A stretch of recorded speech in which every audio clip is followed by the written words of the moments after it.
Cut ಮಾಡಲ ವಸ್ತ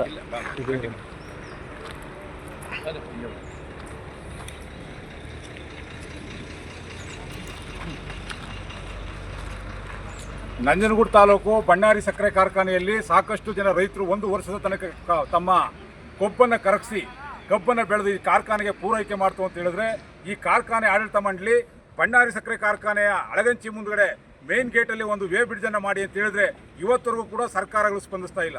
ಆದರೆ ಸರ್ಕಾರಗಳಿಗೆ ಸರಿಯಾದ ರೀತಿಯಲ್ಲಿ ಚಾಟಿ ಬೀಸಿದ್ರು ಕೂಡ ಹೋರಾಟದ ಮುಖಾಂತರ ಹೇಳಿದ್ರು ಕೂಡ ಇಲ್ಲೇ ಮುಖ್ಯಮಂತ್ರಿಗಳ ಸ್ವಕ್ಷೇತ್ರ ಇದು, ಆದರೂ ಕೂಡ ಮುಖ್ಯಮಂತ್ರಿಗಳು ಇದ್ರ ಬಗ್ಗೆ ಗಮನ ತಗೋತಾ ಇಲ್ಲ.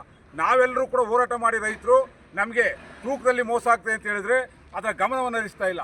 ಆ ಒಂದು ಕಾರಣಕ್ಕೆ ಇವತ್ತು ನೇರವಾಗಿ ರೈತರ ತೂಕದ ಗಾಡಿಯೊಂದಿಗೆ ಕಬ್ಬಿನ ಗಾಡಿಯೊಂದಿಗೆ ಬಂದು ಇವತ್ತು ನಾವು ತೂಕ ಮಾಡಿಸಿದ್ದೇವೆ.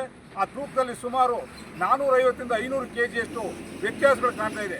ಒಬ್ಬ ವ್ಯಕ್ತಿಯ ಪ್ಲಾಟ್ ಓವರ್ ಆಯಿತು ಅಂತ ಹೇಳಿದ್ರೆ ಸುಮಾರು 800 kgಯಷ್ಟು ಕಬ್ಬು ತೂಕದಲ್ಲಿ ವ್ಯತ್ಯಾಸ ಕಾಣ್ತಾ ಇದೆ. ಅದು ಮೇಲ್ನೋಟಕ್ಕೆ ಕಾಣ್ತಾ ಇದೆ. ಆದರೆ ಸಕ್ಕರೆ ಕಾರ್ಖಾನೆ ಆಡಳಿತ ಮಂಡಳಿ ಕೊಡ್ತಕ್ಕಂಥದ್ದು ಬೇಜವಾಬ್ದಾರಿತನದ ಹೇಳಿಕೆಯನ್ನು ಕೊಡ್ತದೆ. ಏನಂತ, ಅದು ತೂಕದಲ್ಲಿ ನಾವು ರಾತ್ರಿ ಕಬ್ಬನ್ನು ಲಾರಿಗೆ ಲೋಡ್ ಮಾಡಿರ್ತೇವೆ, ಬೆಳಿಗ್ಗೆ ತೂಕ ಆಗ್ತದೆ, ಇದರಿಂದ ವ್ಯತ್ಯಾಸ ಆಗ್ತದೆ, ROC ಬರ್ತದೆ, ಡ್ರೈ ಆಗ್ತದೆ ಅಂತ ಹೇಳ್ತಾರೆ.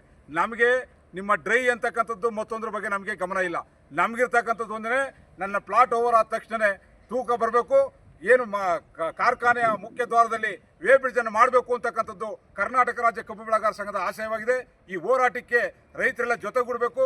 ಮುಂದಿನ ದಿನಗಳಲ್ಲಿ ಸರಿಯಾದ ರೀತಿಯಲ್ಲಿ ಸರ್ಕಾರ ಸ್ಪಂದಿಸಲಿಲ್ಲ ಅಂತ ಹೇಳಿದ್ರೆ ತೂಕದ ಯಂತ್ರವನ್ನು ಕಾರ್ಖಾನೆ ಮುಂದೆ ಆಗ್ತಕ್ಕಂಥದಕ್ಕೆ ಏನು ಬೇಕು ಅದಕ್ಕೆ ನಿರಂತರ ಹೋರಾಟವನ್ನು ಹಮ್ಮಿಕೋಬೇಕಾಗ್ತದೆ ಅಂತೇಳಿ ಈ ಮುಖಾಂತರ ಮುಖ್ಯಮಂತ್ರಿಗಳ ಎಚ್ಚರಿಕೆಯನ್ನು ಕೊಡ್ತಾ ಇದ್ದಾರೆ.